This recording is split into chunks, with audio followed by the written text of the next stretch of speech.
Last summer, we did a 3-video series on tense in the English and German languages. That was episodes 9, 10, and 11, past tenses, present tenses, future tenses. Now, the original intention was to follow that up with a video on mood, because verb tense and verb mood tend to go hand in hand. But Canadian summers being as cruelly short as they are, it got cold and snowy on me before I got around to making that video. So, recently, a viewer wrote in to suggest doing a video on Indikativ und Konjunktiv in German, and those are moods in the German language. That reminded me, oh, we never did that video on mood, so here it is. Let's talk about mood in the English and German languages and see how the two languages contrast and compare. From beautiful Kananeskis country Canada, das hier ist Lernen und Fahren.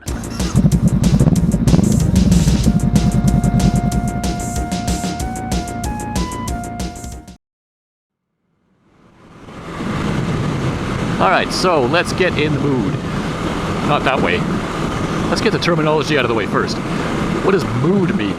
Well, no, we're not talking about being in a good mood or a bad mood. In English, we reuse that word in a completely separate context to talk about verb forms. So the mood of a verb is kind of, sort of like the tense of a verb. They're not the same thing. The tense of a verb relates to describing when in time an action takes place, whereas the mood of a verb changes the way the verb is expressed. Let's go through it with examples. Let's start with English. The English language has 3 moods. We have the indicative, we have the subjunctive, and we have the imperative. Now the German language has 4 moods. Why? Because, of course, the German language has to be more complex than the English language. It's like an unwritten rule. So the German language has Indikativ, Konjunktiv 1, Konjunktiv 2 und Imperativ. We can tell just by looking at the names that 2 of these are very similar. Indicative in English and Indikativ in German are almost the same exact thing.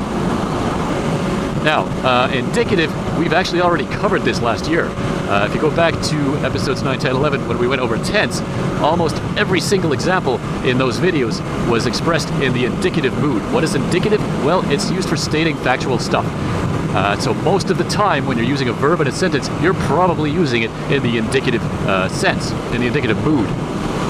So I'm not going to go over that again here. If you want, I think episode 10 we did a good breakdown of the present tense verb conjugations in the indicative mood. Everything in that video applies to, or almost everything in that video applies to the indicative. Okay, we're going to skip over the tricky bits in the middle. We'll come back to them later in this video. Let's look at the imperative. Imperativ in German.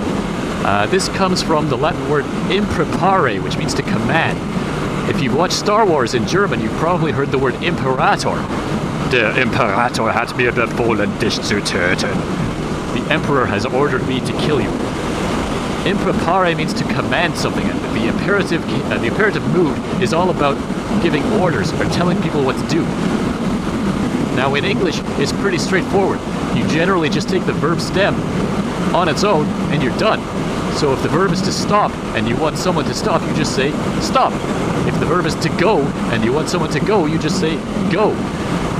In the written language, this is usually, I mean, not necessarily, but this can be written with an exclamation mark at the end to indicate clearly that it is, in fact, a command, an order.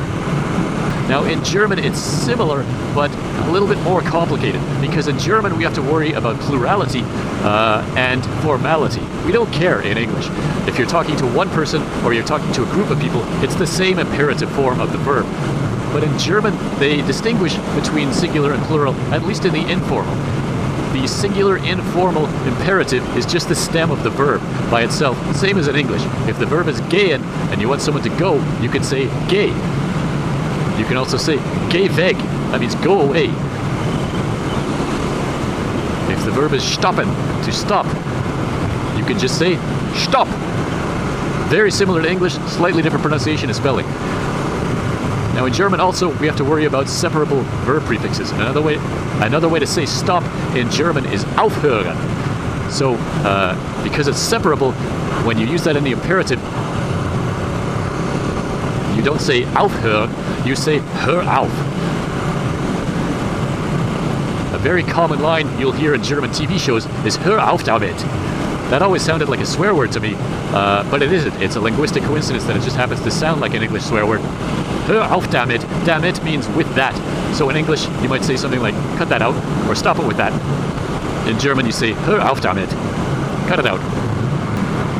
Now, if you're talking to a group of people informally, it's slightly different. You have to use the ear form of the verb stem. That is, you generally just add a T to it. So, geh weg becomes geht weg for multiple people. And hör auf damit becomes hört auf damit for multiple people. Now, German, of course, also has the formal forms, which don't exist in English. The formal imperative in German is kind of nice because it doesn't care about plurality. The formal in German is both singular and plural. And it's just the verb's infinitive. So, followed by the word Sie, capital S, Sie. So, go away becomes gehen Sie weg.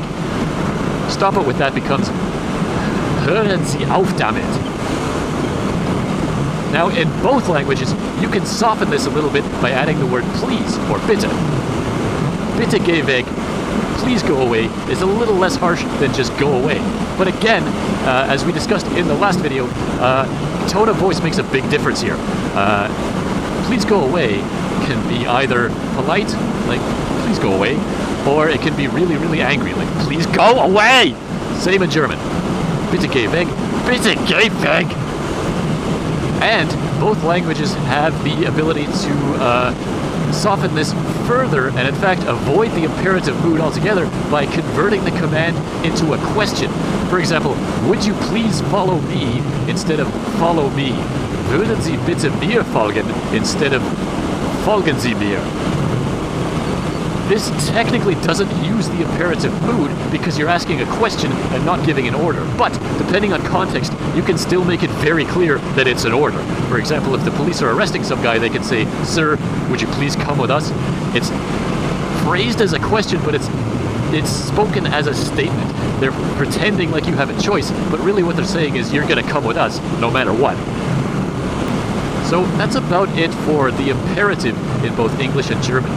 It's pretty similar, a little bit more complicated in German perhaps because of the extra factors such as plurality and formality, and of course separable verbs play a part in that as well.